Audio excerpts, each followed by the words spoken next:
મિત્રો સ્વાગત છે તમારા નવા ફ્રેશ બ્લોગમાં। જો આપણે સરસ મજાના ઉઠી ગયા છીએ અને આપણે અત્યારે સ્કૂલે જવાનો સમય છે તો આપણે અત્યારે સ્કૂલે જવાનું છે। અત્યારે વાગ્યા છે 6:45 ને આપણે નાસ્તો પણ કરી લીધો છે।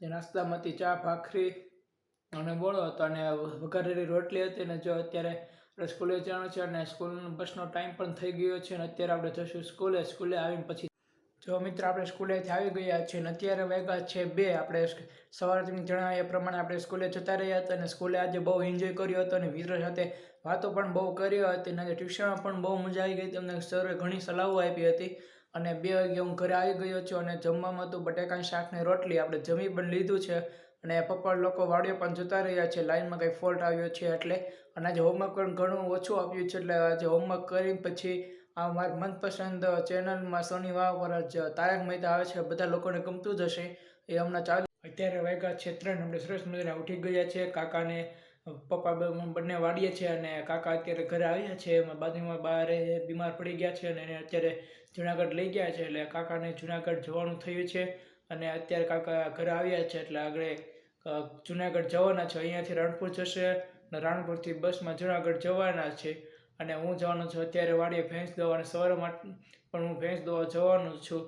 અત્યારે મારું જાઉં છું ભેંસ દોવા, તમને આવીને પછી મળીએ। મિત્રો આપણે વાડીએથી આવી ગયા છે અને અત્યારે વાગ્યા છે 5 અને બપોર પછી સમય એટલે કે રોંઢાનો સમય થઈ ગયો છે અને આપણને લાગી છે ભૂખ। આપણે અત્યારે નાસ્તો કરવાનો છે। નાસ્તામાં હું વાડીએ ગયો હતો ત્યાંથી જામફળ લઈ આવ્યો હતો, અત્યારે જામફળ ખાવાનું છે અને સાંજે કાંઈક નવીન હશે તો બતાડશું। પપ્પાના લોકો હજી વાડીએ છે અને કાકા અત્યારે રાણપુર પહોંચી ગયા છે, ત્યાંથી હવે બસ મળશે ત્યાં બેસી જવાના છે, પછી જવાનું છે જુનાગઢ।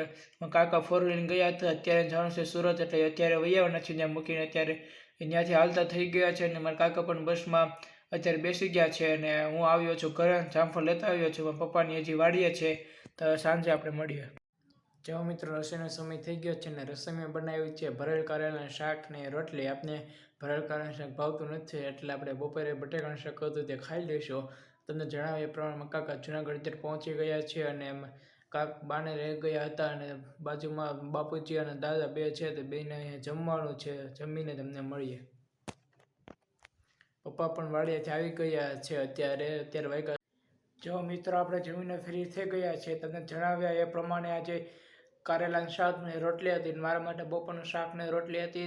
બાજુવાળા દાદા અને બાપુજી પણ જમવા આવ્યા હતા। જણાવ્યા એ પ્રમાણે બાને દાખલ કર્યા છે જુનાગઢ, અત્યારે બાઈને આઈસીયુમાં દાખલ કર્યા છે અને હૃદયનો હુમલો આવ્યો છે।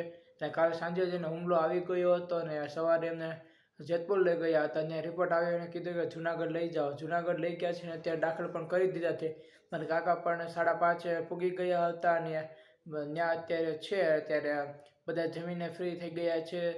જો અત્યારે બતાડે એવું હતું નહીં, તમને જણાવ્યા એ પ્રમાણે સ્કૂલે પણ બહુ આનંદ કર્યો હતો અને હજી મજાક પણ બહુ કરી હતી। ને જો તમને આજનો વિડીયો ગમ્યો હોય તો લાઇક કરજો, શેર કરજો અને સબસ્ક્રાઈબ કરજો અને નવા ચેનલ લાઇક શેર અને સબસ્ક્રાઈબ કરજો। મળીએ નવા વ્લોગમાં, ત્યાં સુધી બધાને બાય બાય।